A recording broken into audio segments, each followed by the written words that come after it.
Hello, everyone, and welcome to the May edition of the Seekers Forum. I hope you're having a great weekend. And let's say hi to Jay Cobley. How are you, Jay? Hello, Mark. Good to be here. Good to see you. Good to see you too. Welcome. This month, we're looking together at the Seeker's Path as an archetypal hero's journey from ignorance about who we are to our self realization. The purpose of seeking, as most of you know, is to transcend the small me, the limited, egocentric, controlling hallucination that you call yourself. To crack through the shell of ignorance and poke your head out into reality, to discover who you actually are beyond your small and closed sense of being a separate me, and enter into a new relationship with your own existence as well as the world around you. The seeker's path starts with the recognition that we are trapped. And this is very important because if this sense of entrapment doesn't occur to us or bother us, we're unlikely to enter the path. Instead, we're going to be comfortable enough to be satisfied with the conventional trappings of material life.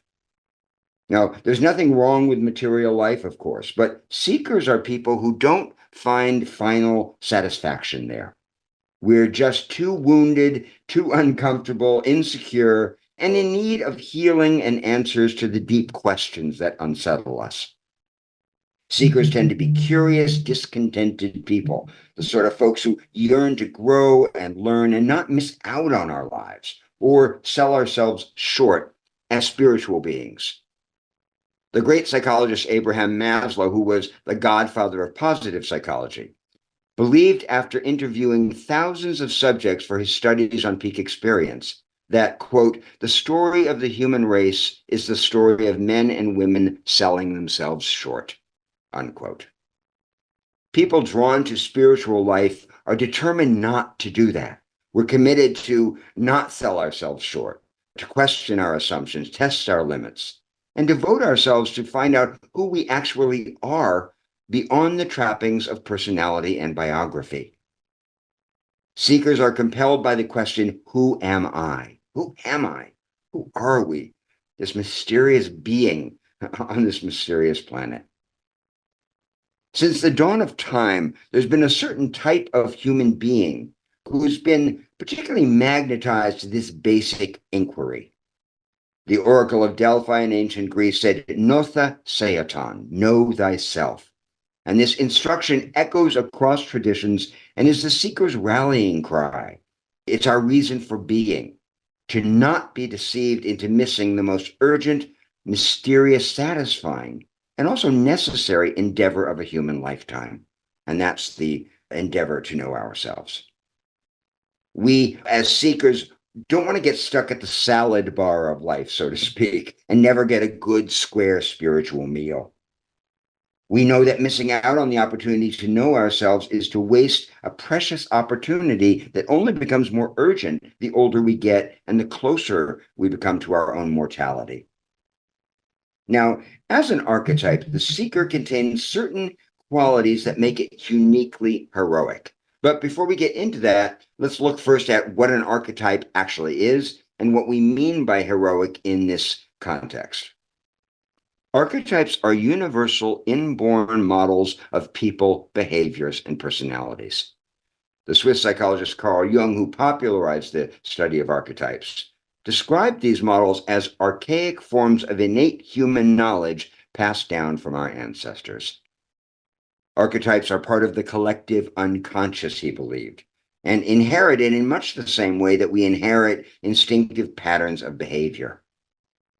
These models are innate, universal, unlearned, and hereditary, Jung explained. He rejected the idea of the tabula rasa, the concept of human minds as blank slates at birth that are only impacted or etched by experience. These primordial images, these archetypes, serve as a basic foundation for how to be human. And even though many of us, most of us, as according to Jung, contain many archetypes, we tend to be dominated by one. Now, the seeker is a personality type that's characterized by curiosity by a lust for learning, dissatisfaction with the status quo, unconventionality, restlessness, and curiosity again.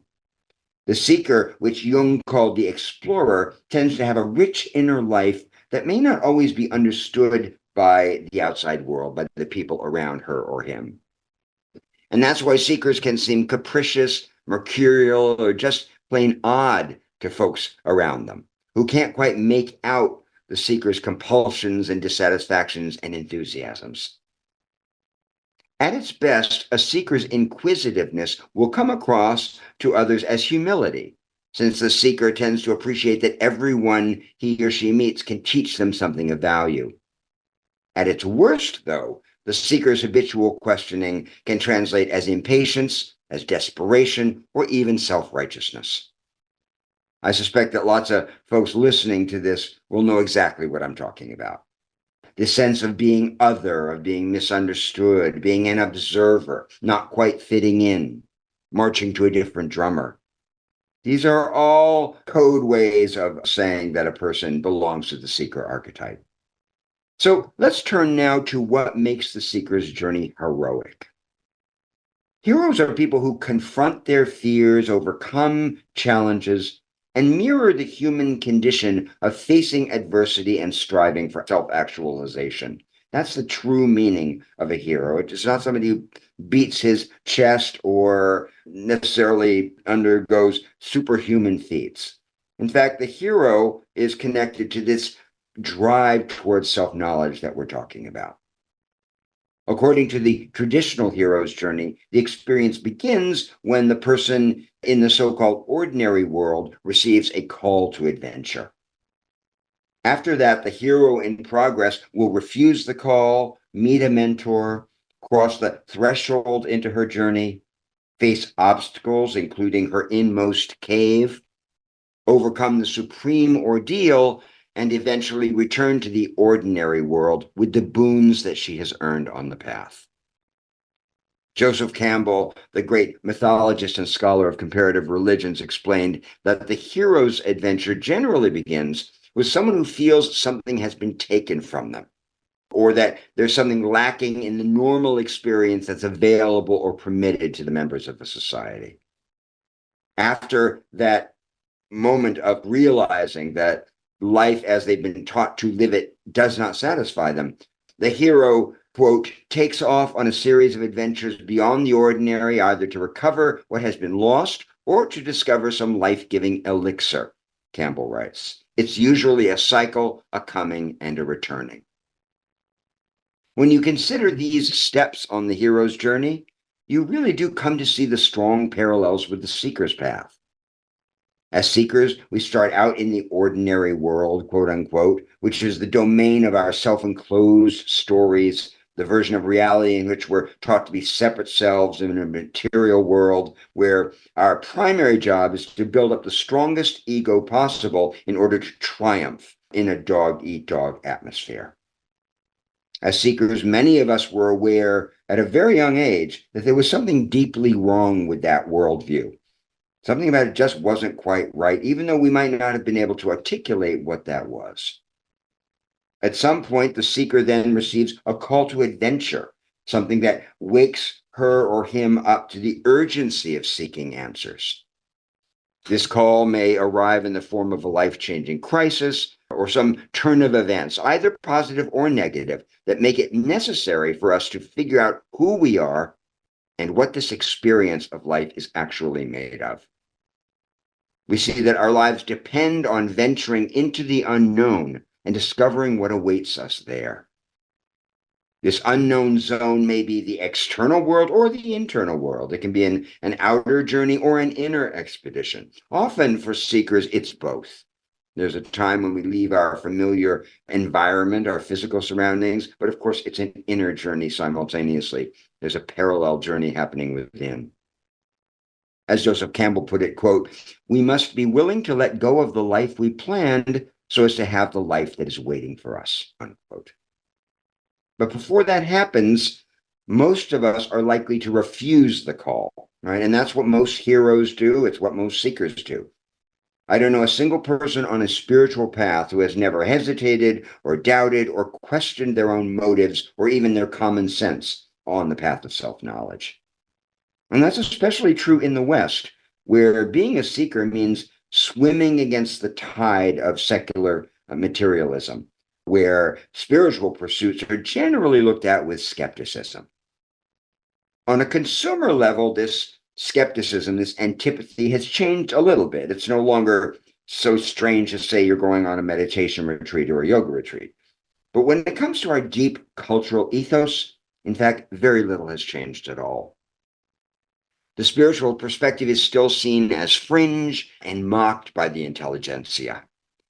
Non-ordinary states of consciousness are written off as woo-woo, unless, of course, they're prompted by psychedelics, in which case they're considered kind of cool and legitimate these days.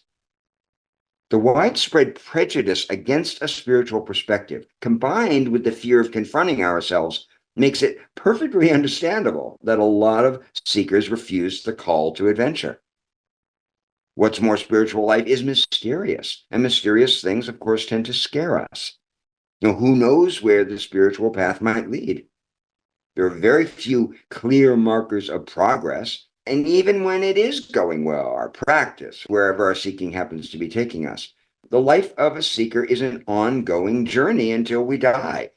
And so it's fair to ask, what kind of sane person would commit to such a precarious pursuit? Wouldn't we be smarter to just focus on our 401k and the things that we can accomplish? But that really is the point, because as seekers, we don't choose this path. We don't choose it. This is important to understand. People with the seeker archetype have been pushed into this path by life itself. We may hesitate on the threshold of choosing this life, but doubt can actually be a good thing, spiritually speaking, as long as it's not relentless doubt that causes us to deny our own deep experiences. Healthy doubt is a valuable tool on the speaker's path. They say that doubting Thomas was among Jesus's favorite disciples, precisely because he asked too many questions and he was skeptical of what he had not himself observed. So let's return now to the hero's journey. After the seeker refuses the call, she's often helped by a mentor. Someone who comes along to say, look, you're in sleepy land, wake up, as Joseph Campbell put it. Come on a trip. There's a whole aspect of your consciousness and your being that hasn't been touched. This has happened to me many times over the past 40, 45 years. When crucial people or teachings seem to appear at key moments just when I need them the most. Sometimes these mentors are people I meet. Other times they've spoken to me through books and other media. Wherever they came from, their mentor wisdom served to knock me upside the head, so to speak, and tell me just to snap out of it. Whatever sort of cul-de-sac or alley of darkness I found myself. What the mentor wisdom does is it says, snap out of it. Come back to reality. So how is it that our mentors show up when we need them? That when the student is ready, the teacher appears, as the saying goes. In my experience, it's simply because our antennae are up. Right? Seekers are people whose antennae are up, particularly in times of difficulty. We're receptive to help. We are open to and eager for instruction. This stage of the hero's path actually points to an indispensable trait for people who are seekers, people who are interested in spirituality and self-realization, and that is spiritual opportunism. Spiritual opportunism. And by that, I mean the intention to not miss our chances at learning and growing, to not waste the hard-won lessons of our lives and avoid our own healing. When I first became interested in spiritual matters, that was my most helpful epiphany by far. The realization that contrary to everything that I had been taught in an atheist household of cynics and skeptics, suffering actually does have a purpose. That's by far the most important thing that I learned as a newbie seeker. And it turned my life around. It turned my entire way of seeing around. Recognizing that adversity actually plays a necessary role and that pain isn't a mistake. You and I aren't merely victims doomed to suffer the slings and arrows of outrageous fortune. In fact, we are pain-transmuting beings, capable of transforming hardship into insight, just in the same way that a gardener uses fertilizer to enrich the soil. With the help of the mentor, we are able to cross the threshold into the seeker's path, where we come to face great obstacles, including that of our innermost cave. That's an important step on the hero's journey, coming into your innermost cave. The innermost cave can be compared to the dark night of the soul that St. John of the Cross described. It's the subjective, clandestine space to which a person retreats in order to wrestle with her angel and test her mettle after glimpsing the possibilities of spiritual life. We've talked a lot about the golden shadow in the Seekers Forum and the spiritual purposes of the dark. And Joseph Campbell himself put it this way, quote, "The cave you fear to enter holds the treasure that you seek." So on the seeker's path, until we enter the cave that we most fear, we are not going to lay hands on the treasure that we seek, which is the wisdom and the knowledge of who we actually are, what our true nature is. Only by surviving this period of the innermost cave can the seeker continue with this gestational process that ends one sort of life and engenders another. You know, they talk about ego death on the spiritual path, which is an overstatement. I don't know anyone whose ego has quite died. But figuratively speaking, there's a moment when we move from the small me, the sense of self that is limited by biography and our stories about who we are, to a bigger way of seeing. So that's crossing a threshold into another kind of an identity. One of my favorite poems about this kind of transformational process is by my friend Kim Rosen, who I interviewed a few years back for the Seekers Forum. It's a wonderful poem. I've shared it with you before, but I'd like to read it to you again because I love it so much. It's called In Impossible Darkness, and it goes like this. Do you know how the caterpillar turns? Do you remember what happens inside a cocoon? You liquefy. There, in the thick black of your self-spun womb, void as the moon before waxing, you melt, as Christ did for 3 days in the tomb, conceiving in impossible darkness the sheer inevitability of wings. Beautiful. I just love that. I'm going to read that again. Do you know how the caterpillar turns? Do you remember what happens inside a cocoon? You liquefy. There in the thick black of your self-spun womb, void as the moon before waxing, you melt, as Christ did for 3 days in the tomb, conceiving in impossible darkness the sheer inevitability of wings. Most of us who have spent time in our own oozy darkness can appreciate this promise of wings, which symbolize not only mobility, but also divinity. That somehow in our shadowy cave, in the midst of the mess, we sense that there is a transfiguration coming. This sense may be subtle, but it's also real, and it can carry us through periods of great struggle when no progress seems to be happening. And that really is most of the time on the seeker's path. We're not aware of progress happening until afterward. And then we look back after and say, well, gosh, something really shifted, but we don't necessarily know that at the time. Emerging from the innermost cave on the hero's journey, we're ready to face the supreme ordeal, which for seekers is the supreme challenge of living as awakening people in a closed-minded, often hostile world. This confrontation often involves a specific challenge, needing to give up a lucrative job, for example, that sabotages our integrity in some way, or leaving friends or lovers who don't share our values. Or this challenge, the supreme ordeal, may be more internal in nature and involve the process of integration and stepping into this new identity that we're talking about. In any case, there finally comes a moment on every seeker hero's path when it's time to return to the place where we started and share the boon of our travels with others. And that's, of course, what you and I are doing here in the Seekers Forum. We're sharing the boons of our travels. We're reminding one another who share this archetype that we're not alone.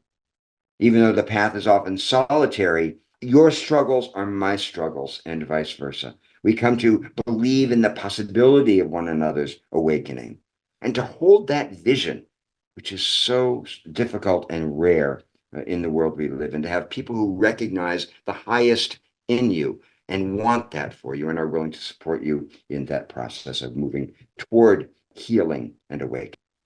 Really, nothing in this life could be more precious or important. So that's what I wanted to say to you for starters about the seeker as hero. And now, Jay, why don't we pull up the card and let's move into some writing practice? Here we go. I'd like you now, please, to take 20 minutes to write about when you first realized that you were a seeker. When did you first realize it? Describe the call to adventure that showed you the importance of waking up. Okay, what was that moment when you realized, I need to change? I need to find out who I am. We'll take 20 minutes to do that, please, and then we'll come back together as a group. Oh, I'm sorry, folks, 10 minutes in, you can join a breakout room if you'd like to connect with other members, talk about the exercise, or else just keep writing. 20 minutes.